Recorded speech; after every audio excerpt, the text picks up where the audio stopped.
These days, traders at Istanbul's Grand Bazaar prefer to sell their wares in foreign currencies. The Turkish liras dropped sharply against the US dollar, and that's left behind a trail of winners and losers. Euro, dollar, sterling. I bought euros, dollars and British pounds. Their rates have gone up and I made a profit. Tabii ki bizim zararımız.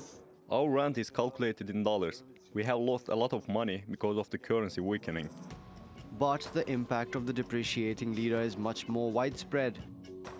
The country relies on energy imports to fuel its industries, and their rising costs pushed inflation to 11% in April.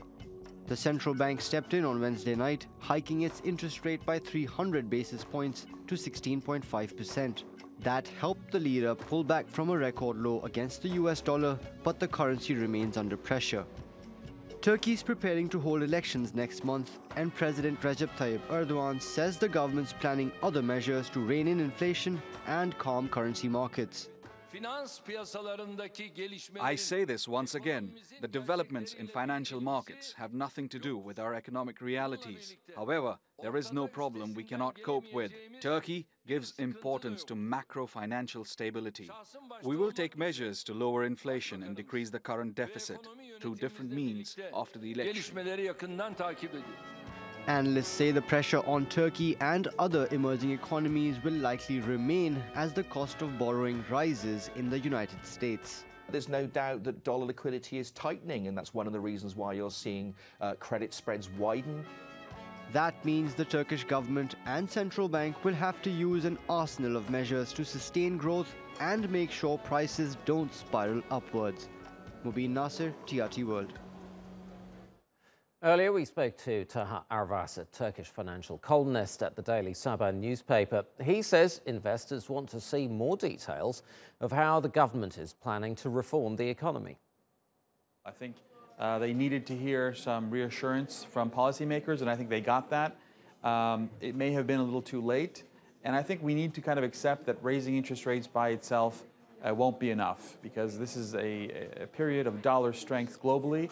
And so there needs to be extra incentives to lure investors back to emerging markets globally. There are some systemic reforms that the government has been talking about for many years. They need to include those. And also, we're in a state of emergency in Turkey now. So there are some things that investors are looking for Turkey to return to normalcy so that they can come back and invest. So perhaps commenting on those two issues would be great to restore investor confidence. I mean, the central bank has it has many tools that it can include. Other than interest rates, what it can do is it can say that they stand behind the Turkish lira, that they'll sell foreign reserve assets if need be. Joining me now is Furkan Unal. He's the Chief Financial Officer of Turkish iron and steel giant Kardemir. It's one of the component companies of the Borsa Istanbul 100 index. Furkan, great to have you on the show. Let's talk about the lira. What has the fall in the lira meant for Kardemir? To be honest, for Kardemir, we are dealing, of course, as the global steel prices are dollar phases. That's why we are gaining from that perspective. Also, some costs are coming from this currency. We are, of course, influenced by that, but we have a positive influence because of the global steel prices are increasing, and we have some costs coming from Turkish. For Kardemir, yes, we have gains from that, but for the other sectors or for other industries, to be honest, it may influence the balance sheets and income statements of the companies. So your downstream activities, if I can call them that, or the companies that you actually, your clients, are feeling the squeeze perhaps more than you are. Sure, because for us, we are gaining from some local markets that we are getting, and we are selling the prices in global steel prices, which are dollar-based. That's why for us, yes, there's an positive effect to us.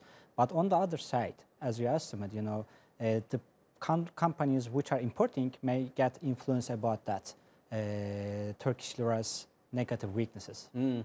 Looking at your debt profile, a lot of your loans, about 96% of your loans, are denominated in dollars and euros. Yeah.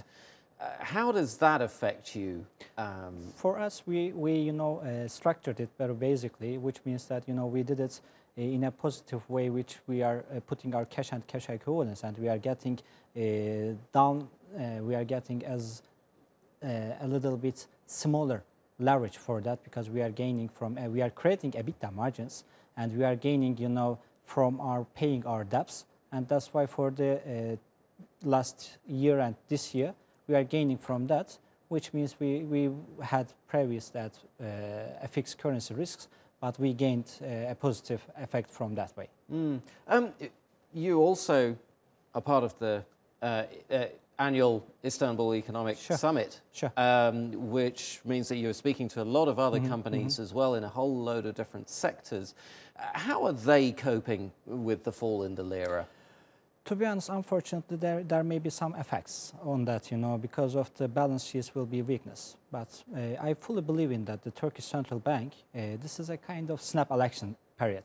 That's why Turkish government and Turkish economic institutions will gather more benefits from that, because it's a real period of time which Turkish industries, Turkish companies will manage it easily, in my opinion.